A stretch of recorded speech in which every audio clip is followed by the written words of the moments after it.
আমাদের চারপাশে ঘটে যাওয়া কিছু অস্বাভাবিক এবং ভয়ঙ্কর অভিজ্ঞতা নিয়ে আমরা আসছি আপনার সামনে। তাহলে আর দেরি কিসের? আলো নিভিয়ে শুনতে থাকুন আমাদের আজকের এপিসোড। আসসালামু আলাইকুম, আমি মানসুরা মুন্সিগঞ্জের ভবেরচর থেকে এই ভয়েস মেলটি রেকর্ড করছি।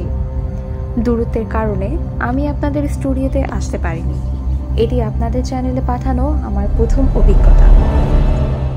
ভূত ভাইয়ের সকল শ্রোতাদের জন্য রইল আন্তরিক শুভেচ্ছা। আজকে আমি যে ঘটনাটি শেয়ার করব সেটি আমার ফুফাতো ভাইয়ার মুখ থেকে শোনা। ভাইয়া আমাকে বলেছিলেন এই ঘটনার রহস্য তিনি কখনোই খুঁজে পাননি। কথা না বাড়িয়ে সরাসরি গল্পে চলে যাচ্ছি। ঘটনাটি 2017 সালের মার্চ মাসের। তখন আমার ভাইয়া ঢাকার একটি বিশ্ববিদ্যালয়ে পড়াশোনা করছিলেন এবং লেখাপড়ার সূত্রে মোহাম্মদপুরের একটি মেসে থাকতেন। সেই মেসে থাকারই সময় ঘটেছিল ঘটনাটি। ভাইয়া যথারীতি মেসে থাকা শুরু করেন এবং বেশ কিছুদিন ভালোই কেটেছিল। প্রায় 1 বছর পরে তার রুমমেট হিসেবে একজন নতুন ব্যক্তি উঠলেন, যার নাম ছিল জিহাদ। ভাইয়া বয়সে ছোট হওয়ায় তাকে জিহাদ ভাই বলেই সম্বোধন করতেন। জিহাদ ভাই একটি প্রাইভেট কোম্পানিতে ছোটখাটো চাকরি করতেন এবং খুবই শান্ত স্বভাবের ছিলেন। তবে তার এই চুপচাপ স্বভাবের কারণে ভাইয়া কিছুটা বিরক্ত বোধ করতেন, কারণ তিনি খুব একটা কথা বলতেন না, এমনকি ভাইয়ার সাথেও প্রয়োজন ছাড়া কথা বলতেন না।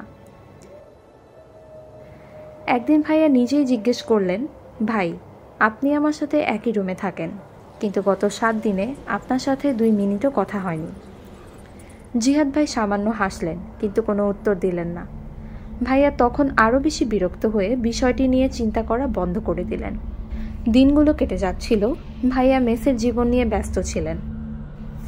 একদিন গভীর রাতে প্রায় 12:30-এর দিকে জিহাদ ভাই হঠাৎ বাসায় ফিরে এলেন। ভাইয়া তখন ঘুমিয়েছিলেন, কিন্তু জিহাদ ভাই তাকে জাগিয়ে তুললেন। কিছু একটা বলতে চাইলেন, কিন্তু ভাইয়া সে সময় সেভাবে গুরুত্ব না দিয়ে আবার ঘুমিয়ে পড়লেন।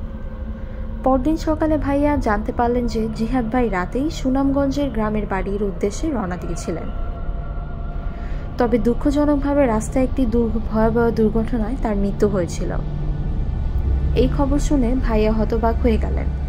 যদিও তিনি জিহাদ ভাইকে খুব বেশি পছন্দ করতেন না, তবে তার অকাল মৃত্যুতে ভাইয়ার মন খুবই খারাপ হয়ে গেল। এর পরের দিনগুলোতে অদ্ভুত কিছু ঘটতে শুরু করলো। এক রাতে প্রচণ্ড ঝড় তুফান হচ্ছিল। বাইরে তীব্র বাতাসে শোষ শব্দ আর বজ্রপাতের গর্জনে মনে হচ্ছিল যেন শহর ধ্বংস হয়ে যাবে।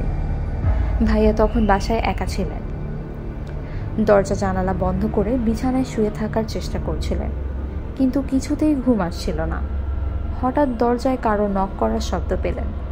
অবাক হয়ে ভাবলেন, এত রাতে আবার কে আসতে পারে, তাও এমন ঝড় তুফানের রাতে। তিনি জিজ্ঞেস করলেন কে, কিন্তু কোনো উত্তর পেলেন না। একটু পর আবার দরজায় নক করার শব্দ হলো। এবার উঠে গিয়ে দরজা খুললেন, কিন্তু সেখানে কেউ নেই। চারিদিকে তাকিয়ে দেখলেন আশপাশে কাউকে দেখা যাচ্ছে না। প্রথমে ভাবলেন হয়তো কেউ দুষ্টুমি করছে, কিন্তু তারপর দরজায় নক নক শব্দগুলো আরও তীব্র হতে শুরু করলো। ধীরে ধীরে ভাইয়ার মেজাজ খারাপ হতে লাগলো। আবারও দরজা খুললেন, কিন্তু এবার যা দেখলেন তা দেখার জন্য তিনি মোটেও প্রস্তুত ছিলেন না। দরজা খুলে দেখলেন জিহাদ ভাই দাঁড়িয়ে আছেন। তাকে দেখে ভাইয়া ভীষণ ভয় পেয়ে গেলেন। মনে হলো বুক ধক করে উঠল, মাথা কাজ করা বন্ধ হয়ে গেল। নিজের চোখকে বিশ্বাস করতে পারছিলেন না। জিহাদ ভাই তো কিছুদিন আগে সড়ক দুর্ঘটনায় মারা গেছেন, তাহলে তিনি এখানে কিভাবে এলেন? ভয়ে চোখ বন্ধ করে যত সূরা জানা ছিল সব পড়া শুরু করলেন।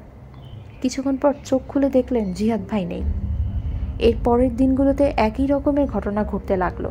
প্রতিদিন রাতে একই ভয়াবহ অভিজ্ঞতা। শেষমেশ ভাইয়া তাদের এলাকার ইমামের কাছে বিষয়টি খুলে বললেন। ইমাম তাকে একটি তাবিজ দিলেন এবং 13 দিন তার সাথে রাখার পরামর্শ দিলেন। সেই সঙ্গে বললেন যেন ঠিক মতো নামাজ পড়েন। এরপরে আর কোনো সমস্যা হয়নি।